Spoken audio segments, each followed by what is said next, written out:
Today's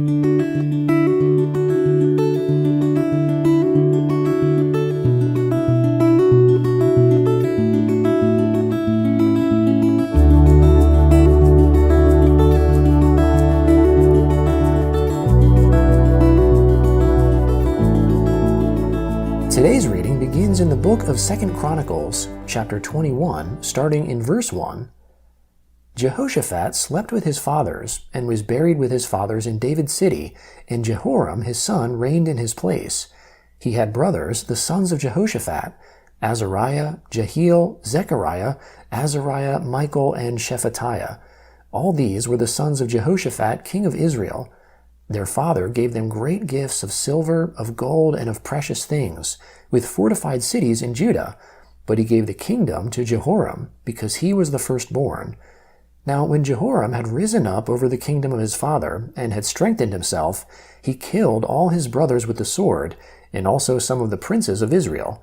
Jehoram was 32 years old when he began to reign, and he reigned 8 years in Jerusalem. He walked in the way of the kings of Israel, as did Ahab's house, for he had Ahab's daughter as his wife. He did that which was evil in the Lord's sight. However, the Lord would not destroy David's house because of the covenant that he had made with David, and as he promised to give a lamp to him and to his children always.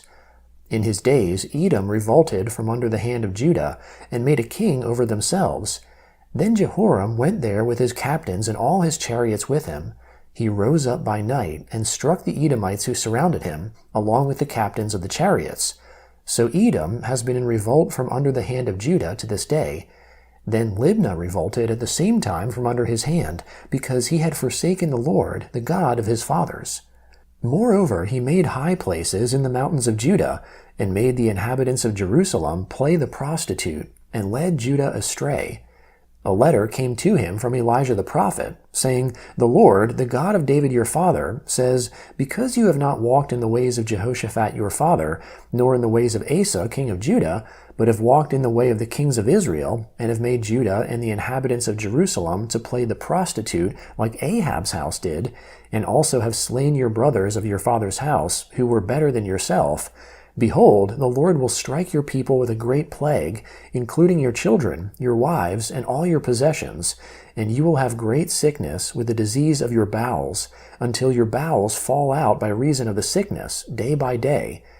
The Lord stirred up against Jehoram the spirit of the Philistines and of the Arabians who are beside the Ethiopians, and they came up against Judah, broke into it, and carried away all the possessions that were found in the king's house, including his sons and his wives, so that there was no son left to him except Jehoahaz, the youngest of his sons.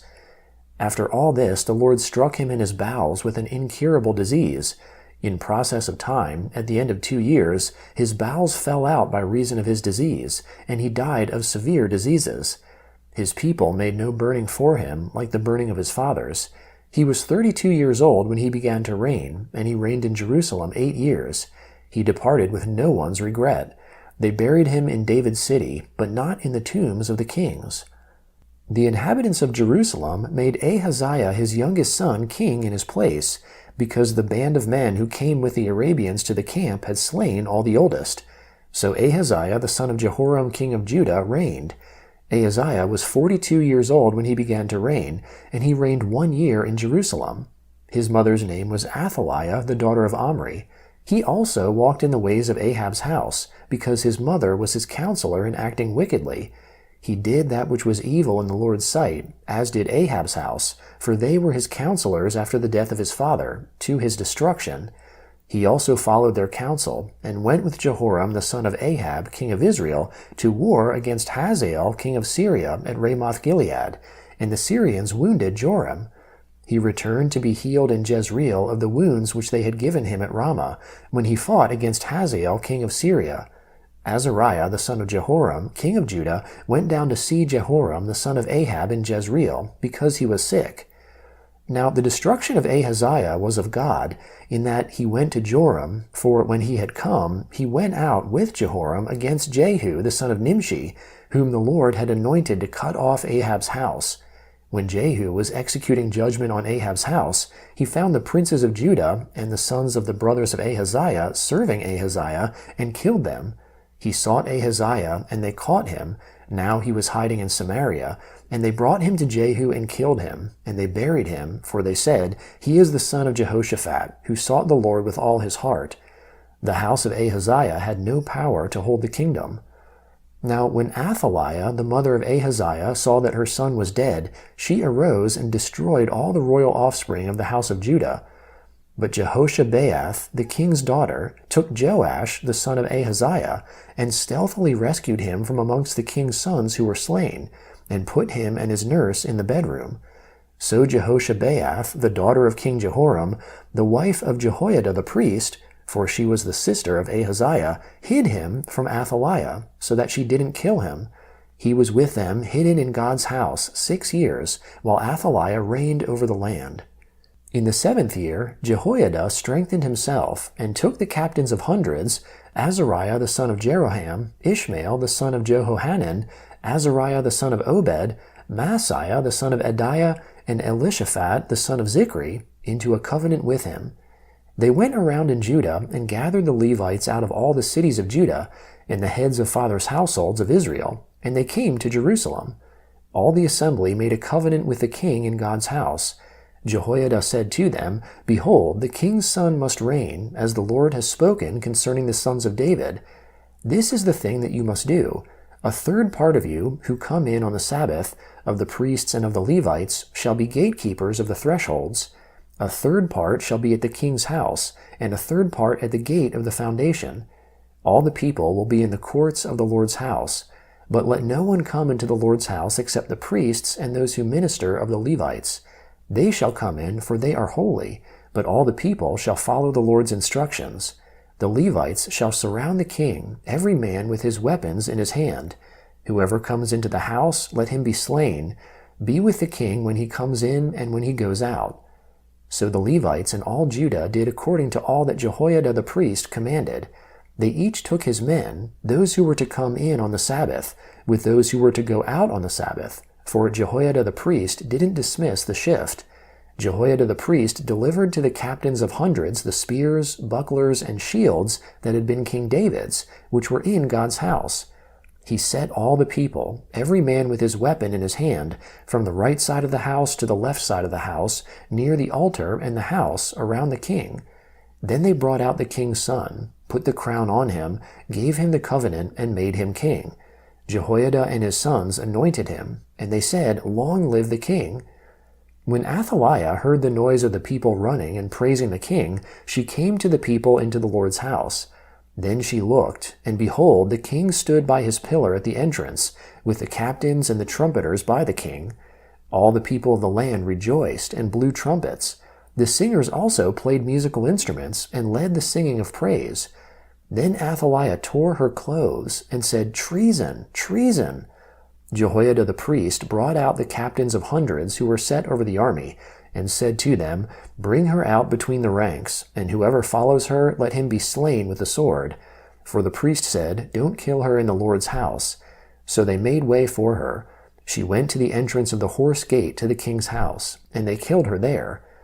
Jehoiada made a covenant between himself, all the people, and the king, that they should be the Lord's people. All the people went to the house of Baal, broke it down, broke his altars and his images in pieces, and killed Mattan the priest of Baal before the altars. Jehoiada appointed the officers of the Lord's house under the hand of the Levitical priests, whom David had distributed in the Lord's house, to offer the burnt offerings of the Lord, as it is written in the law of Moses, with rejoicing and with singing, as David had ordered. He set the gatekeepers at the gates of the Lord's house, that no one who was unclean in anything should enter in. He took the captains of hundreds, the nobles, the governors of the people, and all the people of the land, and brought the king down from the Lord's house. They came through the upper gate to the king's house, and set the king on the throne of the kingdom. So all the people of the land rejoiced, and the city was quiet. They had slain Athaliah with the sword. The book of Romans, chapter 11, starting in verse 13. For I speak to you who are Gentiles. Since then, as I am an apostle to Gentiles, I glorify my ministry, if by any means I may provoke to jealousy those who are my flesh, and may save some of them.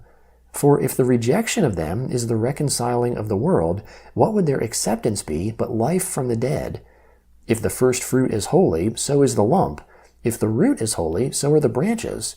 But if some of the branches were broken off, and you, being a wild olive, were grafted in amongst them, and became partaker with them of the root and of the richness of the olive tree, don't boast over the branches.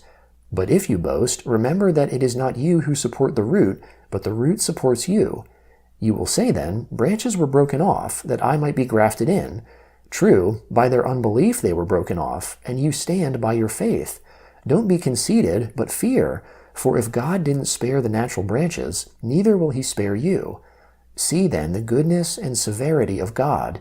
Towards those who fell, severity, but towards you, goodness, if you continue in his goodness. Otherwise you also will be cut off. They also, if they don't continue in their unbelief, will be grafted in, for God is able to graft them in again. For if you were cut out of that which is by nature a wild olive tree, and were grafted contrary to nature into a good olive tree, how much more will these, which are the natural branches, be grafted into their own olive tree? For I don't desire you to be ignorant, brothers, of this mystery, so that you won't be wise in your own conceits, that a partial hardening has happened to Israel, until the fullness of the Gentiles has come in, and so all Israel will be saved. Even as it is written, there will come out of Zion the deliverer, and he will turn away ungodliness from Jacob. This is my covenant with them, when I will take away their sins. Concerning the good news, they are enemies for your sake, but concerning the election, they are beloved for the Father's sake. For the gifts and the calling of God are irrevocable. For as you in time past were disobedient to God, but now have obtained mercy by their disobedience, even so these also have now been disobedient, that by the mercy shown to you they may also obtain mercy. For God has bound all to disobedience, that he might have mercy on all. Oh, the depth of the riches, both of the wisdom and the knowledge of God! How unsearchable are his judgments, and his ways past tracing out! For who has known the mind of the Lord, or who has been his counselor, or who has first given to him, and it will be repaid to him again? For of him, and through him, and to him are all things. To him be the glory forever. Amen. The Book of Psalms, chapter 22, starting in verse 1. My God, why have you forsaken me? Why are you so far from helping me, and from the words of my groaning?